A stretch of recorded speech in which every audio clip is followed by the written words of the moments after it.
What the fuck? So why are we here? We are literally here to start a conversation with our audience. We are no preacher, we are no dictator, but we are more of an educational tool. Our purpose is to see, hear and understand the multitude of issues that human life presents and to provide education around this. We are both culturally and linguistically diverse people that want to give to those that are looking to improve the way they do life. Welcome guys to episode 50 of Bitch What the Fuck podcast. Yes, we have made it to the big 50 and we are extremely excited to celebrate this episode by interviewing our first international guest, Brendan Lee. Brendan Lee is from Texas. He is a life coach and also a martial arts teacher, amongst many other things. Brendan's commitment to study and training has created a great awareness and understanding of the dynamics of mind and body as they apply to effective interaction. Through years of intense contemplation, he has also developed a deep understanding of his own condition. This allows him to powerfully facilitate others to have the breakthroughs and insights necessary to expand their own consciousness and create new skills. And we are extremely humbled to have Brendan on our show today. Hi, Brendan. Hi. Hi, Brendan. How are you? I'm doing well. How are you? How are y'all? Is that what we say? Is that what the Texans say? Texans say that. I'm not originally from Texas, but I was like, fuck it. give me y'all.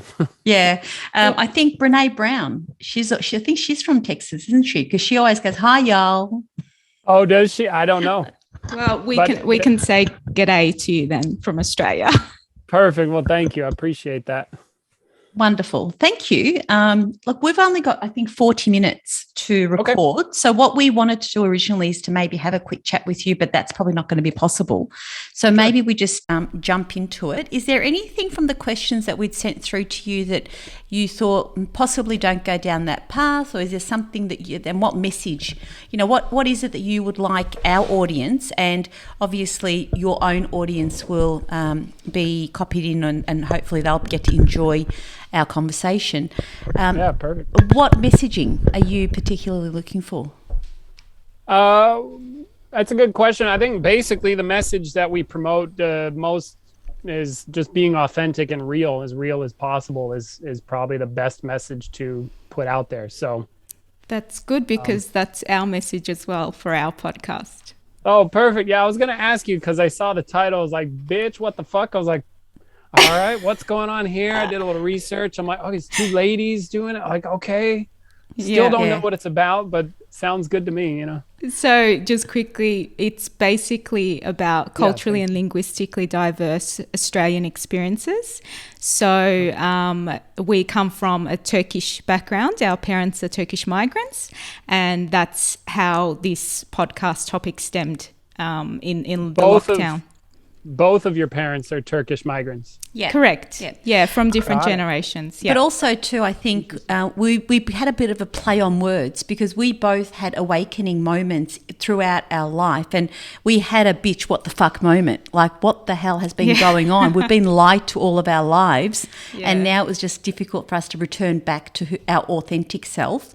And we wanted to make it so that it was a bit ambiguous, so people did ask us questions around it. Okay. Cool. Well, I think you succeeded at that for sure. Awesome. Well, let's start with our first question to you, Brendan, and thank you so much for your time and coming on our show. Oh, 100%. So from our perspective, Brendan, you're in Texas, Houston, Texas? Near San Antonio, Texas. So like if Texas down it V's down sort of in the middle, we're northwest of San Antonio by about 50 minutes in the hill country. And how long have you been in this location? I've been living here. Like I live in a small building, blah, blah, blah. Basically, like I live on 14 acres. Peter lives up the way in a house. Then there's a center. And then behind the center, I live here. I've been here in particular for about, I think, 5 years now. in this location, but I've been with Peter and doing work here in Texas off and on for like 20 years. Wonderful. So yeah. That take us back to, you say in your opening and your message is, when you were 17 years old, you were not a very happy, or should I say, a young, angry kid. So what was that about for you? Like, how did you even know that at 17 that there was this disposition of anger? And, do you think that played up for you, and where was that stemming from? And then I suppose the follow-up question that comes to me is, what makes Brendan Brendan?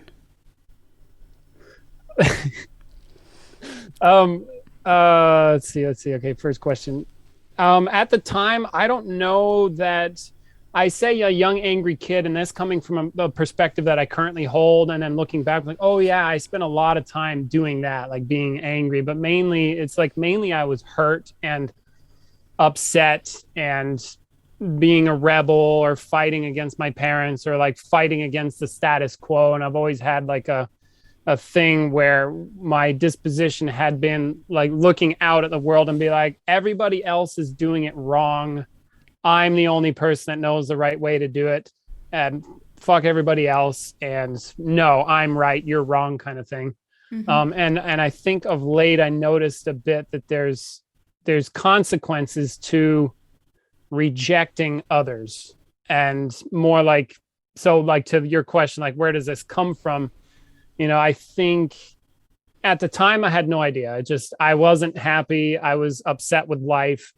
For what reason? I really couldn't tell you. I think it's based on my investigations now, stemming from way, way, way, way, way back as a kid, and then my relationship to my parents, and whatever I formed up as reality turned out to be more like, I don't like others. I'm against others, as it were, and like perhaps against my parents. Not that my parents ever did anything wrong or bad. I was never beaten. I was never emotionally traumatized, except for my own stuff, because they, as far as I could tell, they did fine.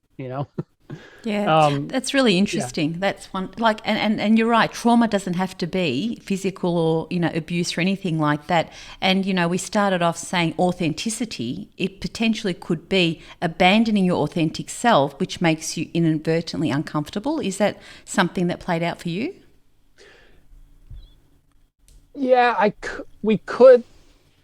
Yes, I could definitely say it that way, and maybe it's not in the way that you're thinking of what an authentic self is, perhaps. And one way I hold and can relate to what you're saying is, this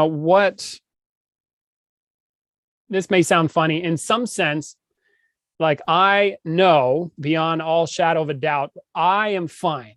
I have never been anything but fine. There is no way I can possibly be hurt or live or die, or even like that. There's no problem where I am, as if like my nature, I really tend to stay away from these because I don't want to send people down in a fantasy, but like I am A-okay. Nothing can touch me in a sense. And at the same time, then there's a person here. Now the person, this is a different deal. Like my person has all kinds of foibles, and I've of late noticed unresolved stuff that I've been trying to work out my whole life. And then, so to your point, it's like the person is the one who has as if departed from what's true, in a sense. Would you call the person the ego, maybe? No, well, the ego could be part of it, but it's like the whole thing, the whole presentation here. And as I do my best to align myself, my person, and my ego with what I experience to be more authentic, I run into challenges. Yeah, of course. And then have to notice what it is I have been doing my whole life, and sometimes it's not very comfortable.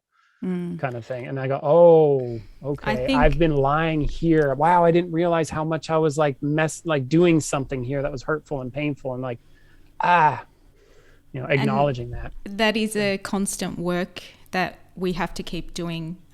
It's a constant battle for everyone. So we want to go back to your apprenticeship with Peter. So talk us through the importance of having a mentor, a teacher, a master. So what do you believe is important about being an apprentice? Why is it crucial to fall in love with the process? Yeah, good. I had a problem. Well, I didn't have a problem, but like, why is it crucial to fall in love? I'm like, well, it's not actually crucial to fall in love, because one could be an apprentice and not fall in love with it, and then, well, that's going to be a challenge, and they can still go through that. But why? But the power. It seems to me that there's a huge power in being close to somebody, and in a certain sense very intimately connected to another human being who has gone where it is that I'm trying to go, because they can hasten the proceedings. Like, they can call me out in ways, they can see what I'm doing, tell me, make correction much faster, help me avoid traps that if I'm working by myself, I'm very likely to just head off in a direction, not realizing it's a trap. Whereas somebody who's like been down those roads, hey, you're headed towards this. Can you see this? Oh, and they like help deconfuse things much faster. So I just think it is not the traditional way. I guess there's probably more traditional and older, professions that you go be a blacksmith, you be an apprentice to the blacksmith, and they raise you up and teach you. But I think the power lies in the speed. You can move much faster, not getting stuck, not getting trapped.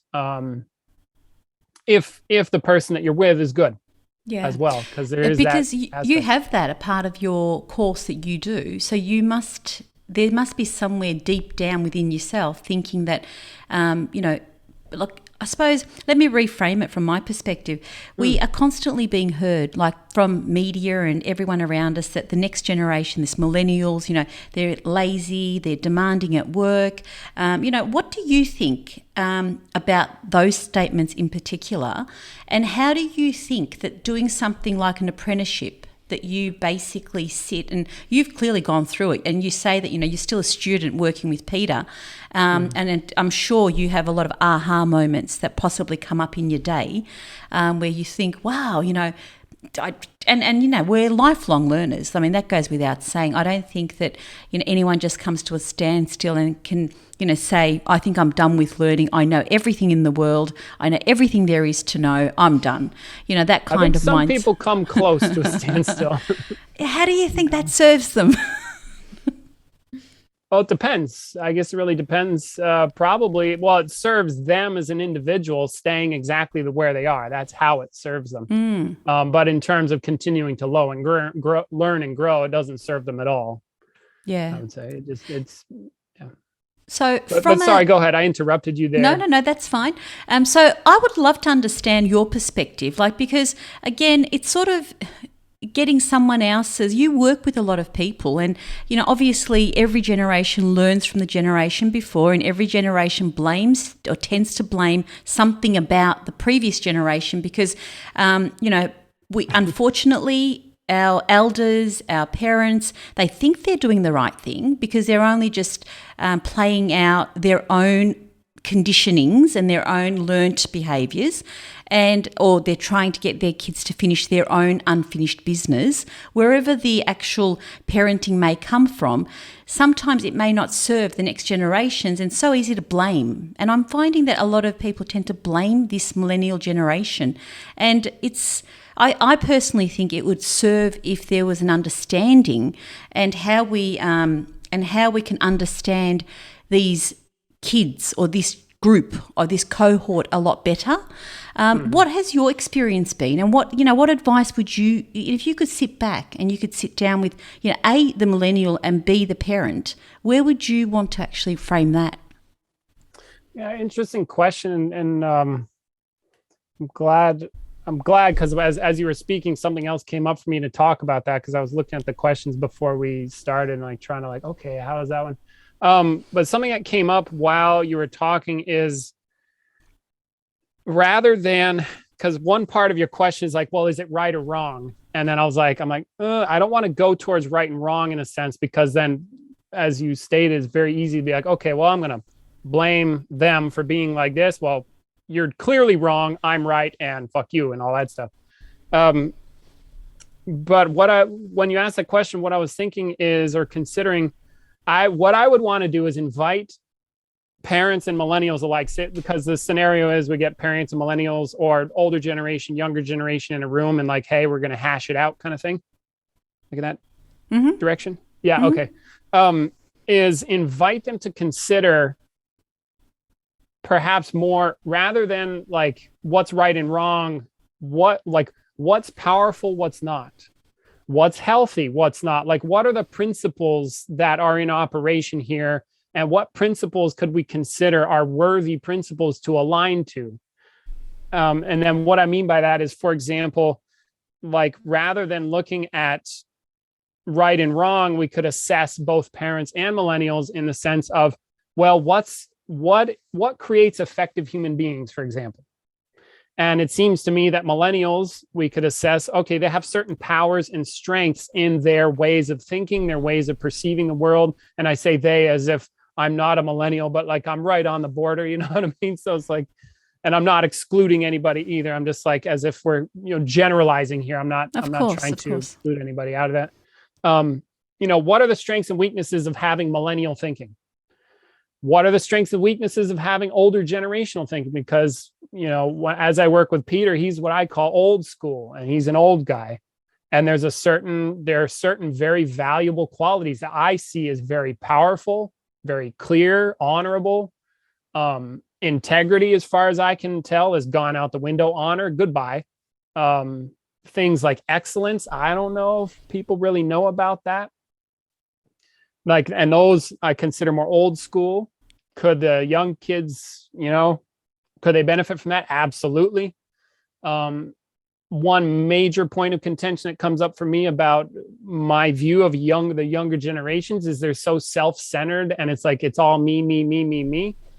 And being able to get over oneself enough to realize, hey, there's more than just me here, and being able to like do more than what's me. Yeah, there's a big because power we don't there. live on an island, do we? No, we live on a real big island called That's Earth. So true.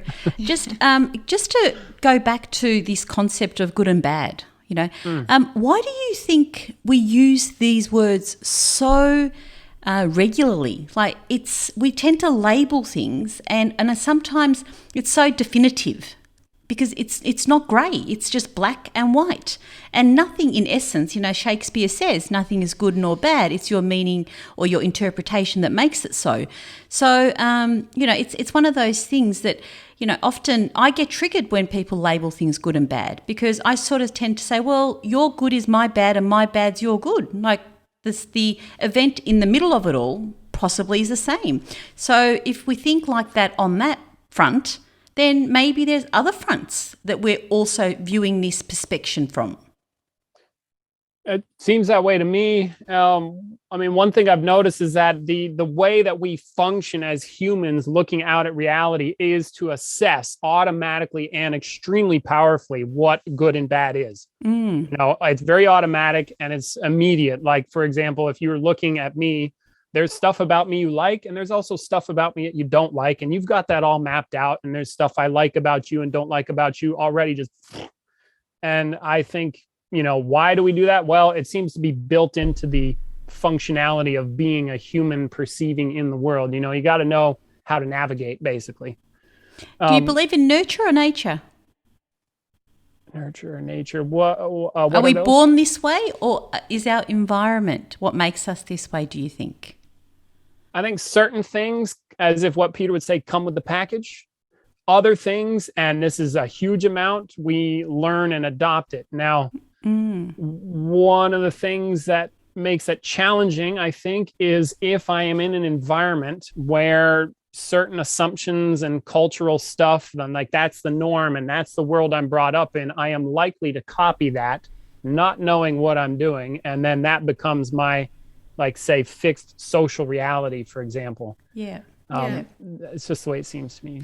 If we go back to your apprenticeship program, could you tell us a bit about your program and what you offer your clients? Sure. I should be clear that the apprenticeship program that I offer, I'm offering my website basically as a gateway to, work with Peter Ralston and then other work that we do. And now, I also facilitate the same workshops that Peter does here, with him. And I do most of it, and he's now like backing off a little bit and pushing me to do more. So I should be clear about that. And right now, for example, we do have like, I literally live with like 10 roommates. There's apprentices that are on site right now. They work like insane hours all day, every day, like 6 a.m. till like, I mean, they're still working now. They'll be done at like 9:30 at night, 6 days a week. And so the apprenticeship program is what is offered by Peter right now. It's basically 7.5 months. People come in, they live on site.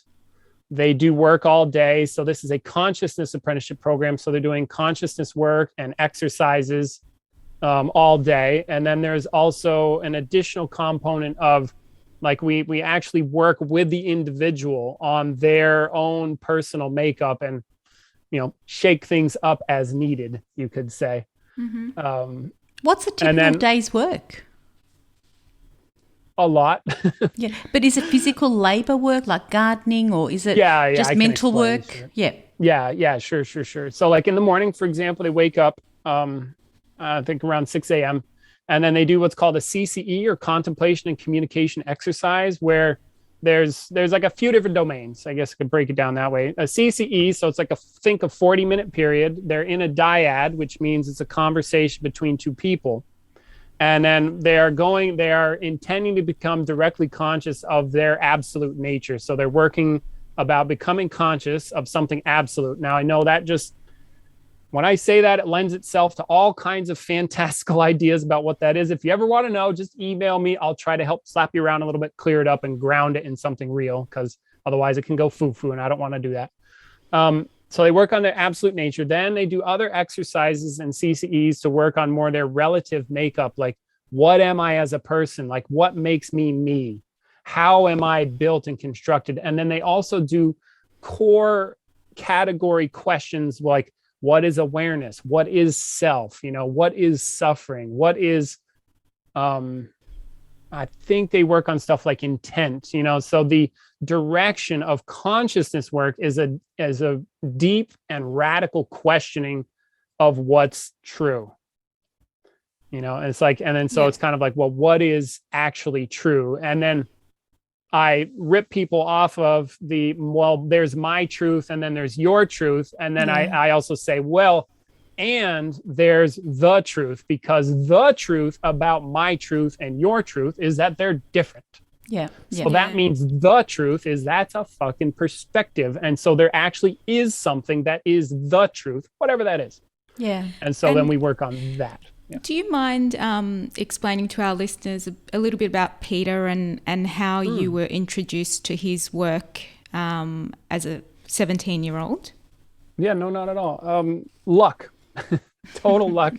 So what the story that I tell, basically when I was younger and I was unhappy, I'm like, I put it out to the universe. I'm like, I need something. And as if the universe responded somehow. And the teacher that I was with at the time, he did like Tai Chi and Qigong, like some internal martial arts stuff. And he invited me to do this workshop by this guy, Peter Ralston. He's like, I was young and I also didn't care.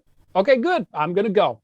And so I went to New York and I saw this guy and I was like, holy smokes. Like I was into martial arts, the stuff that the way he could move caught my attention. What he said caught my attention. He was really smart. And then there was also this other additional quality that caught my attention too. And I just was like, that's it. You're my guy. How I came to that decision, no idea. And fast forward, I guess 20 years, I'm still here. Well, that's wonderful. Yeah, that's how I met him, you know, that was it. And then I just went for it, really. So in 20 years of working with someone who you say caught your attention, there must have been so many aha moments for you, I doubt. You know, I have no doubts about that. And what a wonderful, wonderful experience. You're very, very lucky. I'm quite jealous of where you're at. And I think, you know, lucky. Doing something like that is an absolute honour, and very few people would get that opportunity, I would dare say. What is the best advice, do you think, that you've actually received that you would say, oh my goodness, that's it. You know, that advice is gold. And if I'm going to interact with anyone and leave anything behind, that is what I would like to leave behind. What was that for you, do you think? Yeah. Yeah, I read that question a few times. I'm like, I don't know how to respond to that. That's okay. I mean, we can. She asked me the same question. I didn't know how to respond either. Yeah, perfect. Yeah, I think because I just, so where I go with that, there are many domains in which there's excellent advice. And so, I've gotten great advice in many domains. I think like the advice, perhaps I could give you a twofer. What Peter would say, likely, like, what's the advice? The advice that he gave his teachers when they were setting out to start a school. He told them three things. It was be honest, and be honest. Mm. And if you're trying to grasp what's true or become conscious, that is the primary, and that will kick some serious butt. If you're really, really, really honest. No, you're 100%, I believe, and I can concur with you. I heard something the other day in a meeting and it really blew my mind where someone said, I can always manage the truth, but I can't manage a lie. And I walked away and I thought, my goodness, that is absolutely, a position that if all of us can harness and, at least as Jordan Peterson says, if you can't tell the truth, at the very least, please don't lie. So you can sort of look at it in that way, because lying just leads you down a rabbit hole and no one can ever bring you back, because you can't ever go and pinpoint the true, factors that actually made up the situation. But if you can, if you tell the truth all the time and come from exactly that platform and be honest, and what great advice, because at the end of the day, if something happened to us 20 years ago or 30 years ago, we can recite it as if it happened today because it's our truth. The particulars, the colours, the weather, the atmosphere. And I think that in itself has a lot of merit. Yeah. And I would also add to that for fun is you can also, one could also take it to, I can get real honest about the nature of reality and notice that I don't actually know what that is. And you grow. Yeah. Like what you thought was truth once upon a time, you might look back in retrospect and think, well, hang on a minute, I think I need to relook at that. And leading on from that, are you able to give our audience a few tips on a few skills or habits they can start to adopt to regain some power back in their life? I know everyone's been feeling, especially in Australia, we've had a very, very long lockdown. Especially in Melbourne. Yeah, the longest in the world. And I know a lot of people We're nuts here in Texas. We're just like, fuck y'all. We're just going out doing shit. Mask, COVID? No, what COVID? So, yeah, I'm really sure that our listeners would want to know your answer to that question about how to gain some power back in their life. Perfect.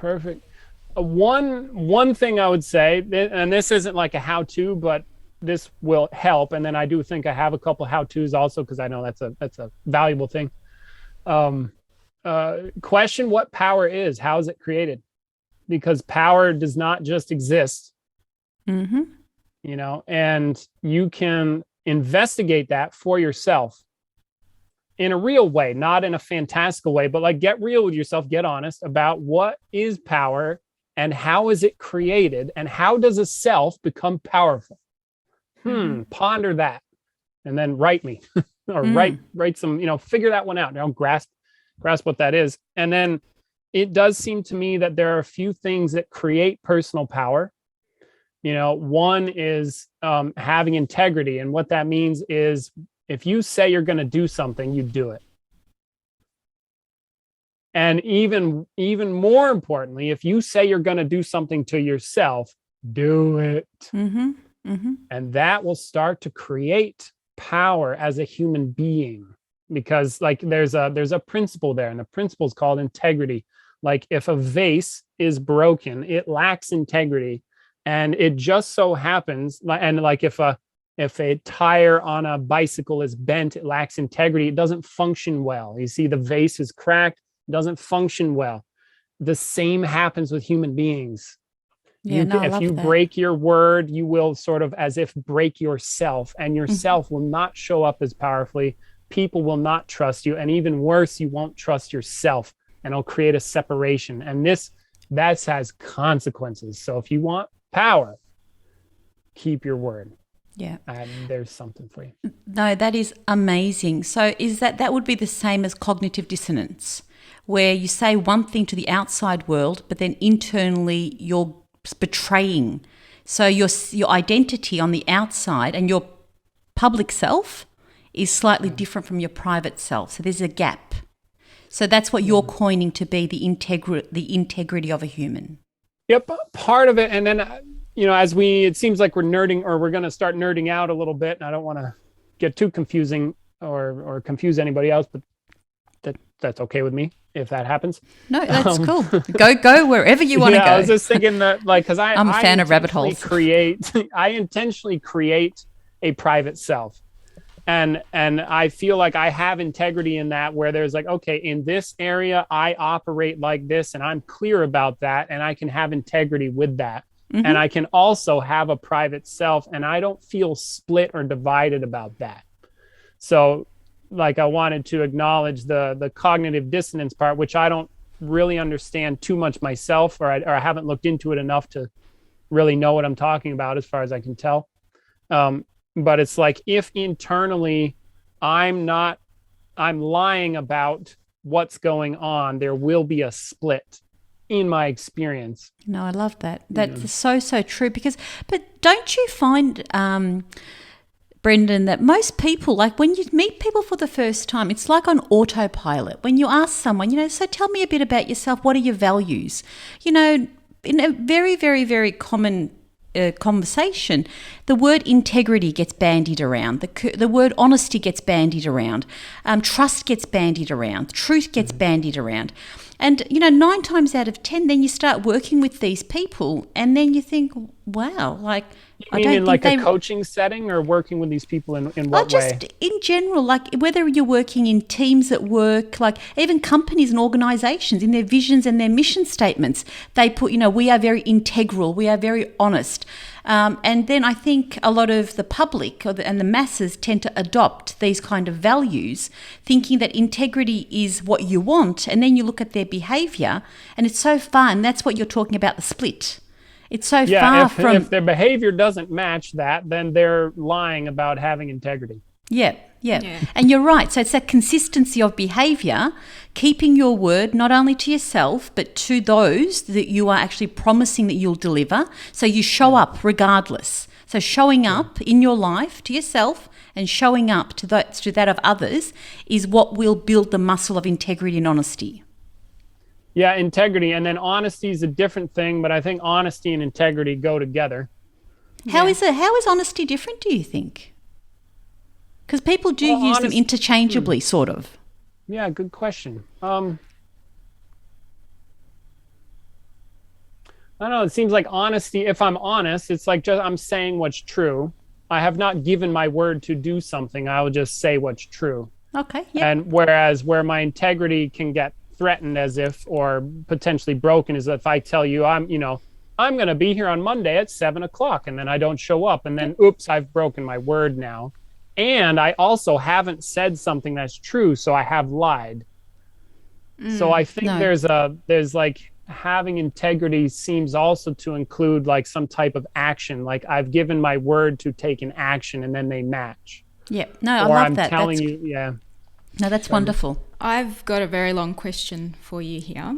Okay. So how we got to how our journey met with yours is the book of I'm Not Knowing. Curious about that, by the way. From Peter Ralston. So there's Where did you find that book? Well, one of our friends sent it to us to read, and we thought it was fabulous. The Book of Not Knowing. Yeah, who was your friend? Because I know a few Australians. Oh, it was just handed down in a group of friends. So I don't know who the source was initially. So in that, there's a wonderful example of a professor going to a master to inquire about Zen. The master serves tea and pours some into the professor's cup and continues to pour, even though the cup is full and overflowing. The professor tells him to stop, that the cup is full. The answer he gets from the Zen master is, like this cup, you are full of your own opinions and speculations. How can I show you Zen unless you first empty your cup? I think, well, and our podcast also always states that in the Western world, we are full of opinions and assumptions about everything and everyone. Just as what you were saying before, when we logged on and saw each other, we just form opinions and assumptions just because of our physical appearance. But on top of that, both G and I are also from different cultures. So that adds another layer to how we perceive the community and the world around us. So leading on from that very, very long statement, how hard was it for you to empty your cup, and is this a lifelong journey? Yeah, got it. Thank you. And can you remind me your cultural backgrounds again? Turkish. Both nice. In unison. In unison. Great. Okay, cool. And then you were both born in Turkey, or have Turkish parents, or how is that? So I'm nearly 52 and B's 37. Yep. So B was born in Australia. I was born in Turkey, and I arrived just before my 4th birthday. Okay, got it. So we are predominantly, Turkish mindsets and Turkish conditioning, because our parents are heavily invested in that space. However, we're like third culture kids. So we take a bit of this and a bit of that, and we're a bit hybrid. Got it. Okay, cool. Because I don't know much about Turkish culture at all, and I was curious because when you mentioned you have different cultural background, I'm like, where are you from? I didn't know. That helped answer that question. Okay, cool. And now I don't know what that really means exactly. I like what that is. That's okay. So the cup.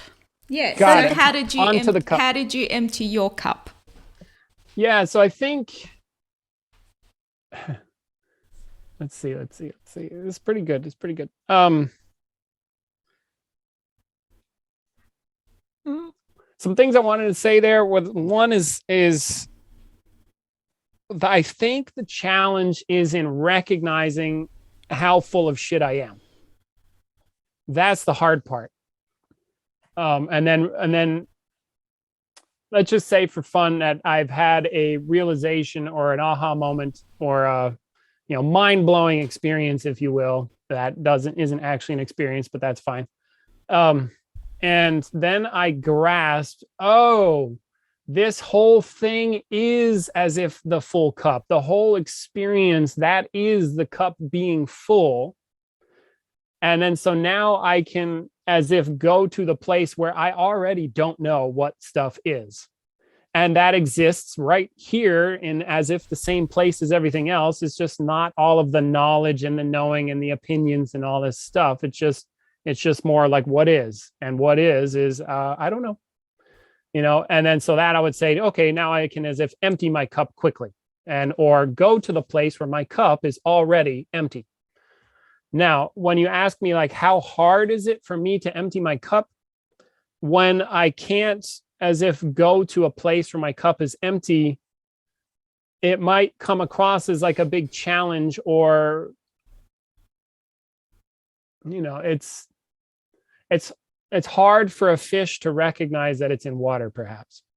Yeah, it is. It's whilst I was reading Peter's book, I was trying to imagine. There was an example there of now we know that the world is round and it's not flat, and try to imagine that it is flat and forget everything that you know about it being round. And it's similar with when you were asking about the Turkish culture. It's basically, the Turkish culture is a quite conservative culture. It mostly based on Islamic principles. And so even though like our parents here are not religious, we did nevertheless grow up within those principles and that sort of cultural background. So in terms of if we can, if I can give an example is, I've got one brother and my mother would not let him do anything at home. He wouldn't be able to cook or clean or, even though he's more than capable of doing that. And we were told, well, that's not his place to be doing it when he's got 4 sisters. So in terms of me now, going back to the example of the world being flat versus round, I have to unlearn those principles. So when he comes to my house, I have to say, look, he is more than capable to get up and make himself a cup of tea. I don't need to do that for him. And it was a very hard journey. And you do that like an override, where you have to like override your natural impulse. Correct. I got to do the right cultural thing here. And no, wait a minute, we're in Absolutely, yeah. Australia. You go fucking cook your own shit over there. But again, I suppose that's a belief system that is really hard to crush. And I mean, I've learned to be able to recognize that and address it when it does come, but that doesn't mean it ever leaves me. So constantly I do still have the belief that the world is round, but I'm trying to say no, but it's flat, if that makes sense. Right, in this example. Yeah. In this example, yeah. Yeah. I suppose in that, like, just to elaborate, sorry, B, is one's on autopilot because one's our conditioning, like one's something and we're comfortable in that. And I think that's, if you could talk to that, Peter, Brendan, how we end up like having this autopilot behind running the scenes, that becomes our operating system. And then once you come to now and the consciousness takes over, then like B with her brother, she knows that the brother's well and truly capable of making his own coffee and cooking and cleaning the house. And, so it's just saying, I see that. However, why am I so inclined to go down the path of doing it for him? Yeah. Yeah. So this speaks to, what you're bringing up here is, seems to me likely to fly in the face of what people think of when they're doing consciousness work. It's like, oh, it's all about love and freedom and and it's going to go like this and it's going to feel good all the time and all these things. And, oh, I can just transcend myself. And I'm like, I don't want to burst your bubble, and you might want to hold on there because it depends on what yourself. It is my experience that yourself is incredibly powerful. It is so powerful. And when I invite people to consider the power of the self, and I don't mean like a little person in here, I mean like your entire self experience, is that there is a door behind you. You are within an experience here and you see a door. Trying to recognize how powerful it is like, okay, take a physical object, like, okay, good. Now change this object from a pencil to some other object at will. Go. Not possible. Yeah. No, it's that kind of power. Now, that doesn't mean that you can't become conscious in areas of your own makeup. Like when you're talking, that's a great example about the cultural programming that you brought up, where, okay, I know this is cultural programming, but it keeps coming and I have to override it. And how come it keeps coming? And then even I might do some positive thinking and be like, oh, it's good, it's fine, no. But then boom, and it comes again. And you're like, this is so automatic and it's so strong, And then one tool we use, tools are valuable or perceived as valuable, is what we call, and it's not the name, it's we call it like bottom line contemplation, which is like looking into the experience of, say, your, automatic tendency to, oh, I have to do my right female things from my Turkish cultural background. What is that about? Grasp like where that even comes from. What is the nature of that impulse? Like what's behind it, underneath it, and dig down in there until you can find perhaps the source of the impulse itself, not from a psychological perspective, but trying to grasp and be honest, or at least, grasp like what's true about me such that even the psychology exists in the first place kind of direction. Yeah. And so in such a busy world, though, in such a busy world where it's just overlay on overlay on overlay, where people just are just continually receiving information, and 9 times out of 10, the attention span, of a little fish, goldfish, we just 5 minutes after we've read something, if you were to ask someone to recite it, they possibly couldn't. Sure. And that's an issue. That's an issue because our focus and our attention, our concentration is so morphed, and that's possibly one of the reasons why we're splitting from ourselves, as you were saying before. What would you, if I came to you and said, hey, Brenda, I'm really struggling with this. What is it that do you think? Give me just one tidbit that I could take away, that I could sit with this and maybe quieten a bit of that. The first thing I would have to ask you is, what's the this that you're talking about? Well, this noise, this busyness, this inability to focus, this inability to concentrate. So you're bringing to me an inability to focus, and you're asking me, how do I focus? Or provide me with some kind of information or something to take away with, where I could maybe get comfortable back with focusing on, or build the muscle of focus. Yeah, I would say train it. Train Do it? Yeah. And so how would I train it? Because I know how to build a muscle on my bicep. I've got to lift weights and I've got to do it repetitively over a period of time. So how am I going to now train my brain to focus?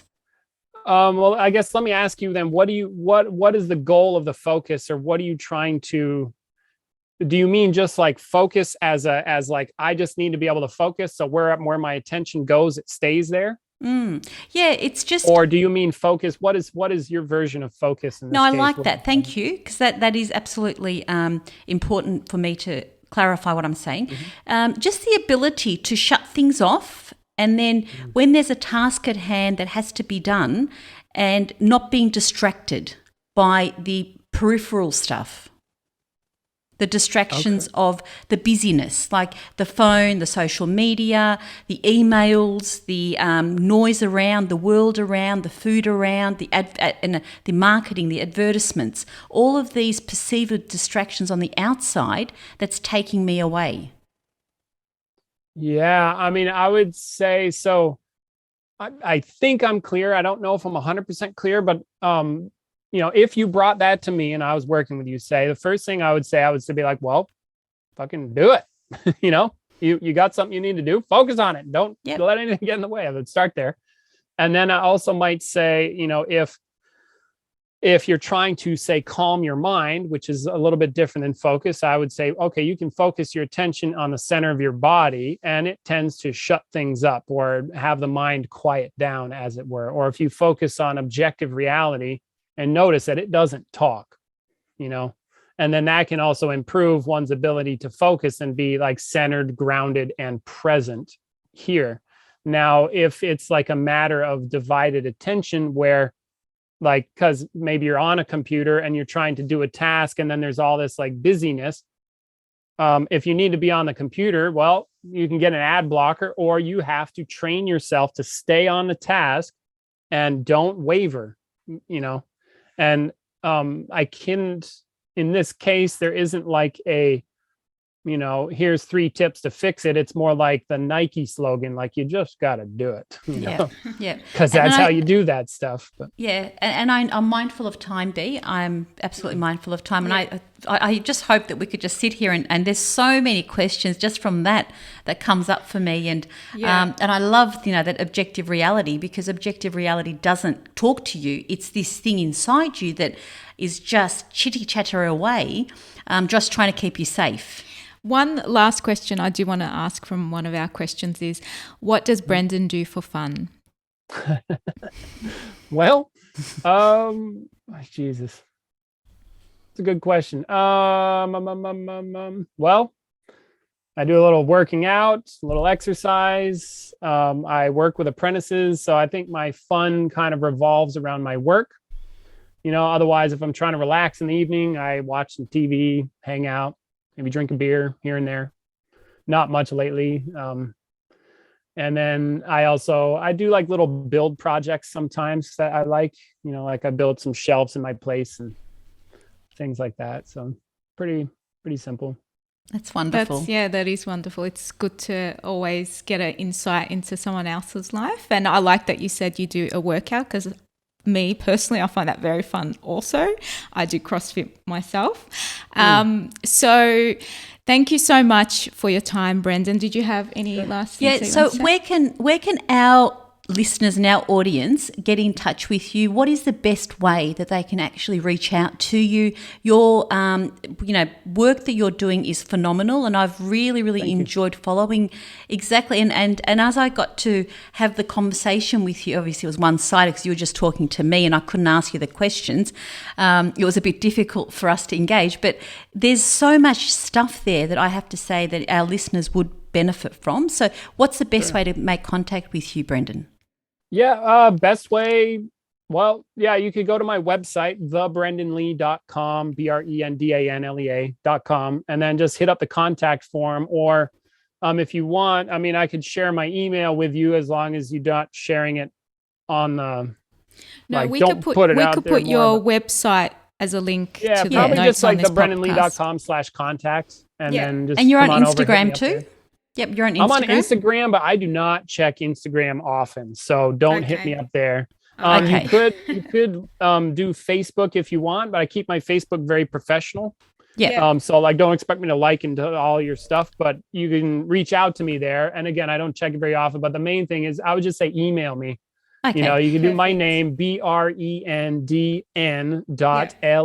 BRENDN.LEA@gmail.com. And like, No worries. I'll put that in the notes, Brendan. Yeah, Thank that's you so wonderful. much for your time. Thank you so much, Brenda, for making the time for us. Do you have any Yeah. questions of us, or is there anything, that you sort of wanted to sort of understand? not real. Well, I was curious about the cultural thing. And then how did you all start this podcast, or what's the story there? Yeah. Or why did you start it? Look, Or I suppose actually, no, my main question is like, what are you trying to do with your podcast? What we're trying to do why is, do you do it? yeah, we both had the aha moments, as we were saying, and we felt as though there was something missing, particularly in our community for females, and our audience is predominantly females. It's just bringing awareness. It's just bringing awareness to say we understand where the culture comes from. We understand that, we can fall into these illusions and disillusions of what we think life is. And I suppose we're just trying to bring some education back into people's awarenesses that life doesn't have to be as you always think it needs to be. There could be a better life. You could, re-engineer and reverse engineer and unlearn the conditionings that oneself gets from a very young age. And so it's just bringing awareness back. And what we said is, if we had something like this when we were growing up, we potentially could have had a different course and taken more control and taken our power back. And I think that's why our podcast tries to bring guests on, and we have conversations between B and I that try to tackle these kind of questions. Great.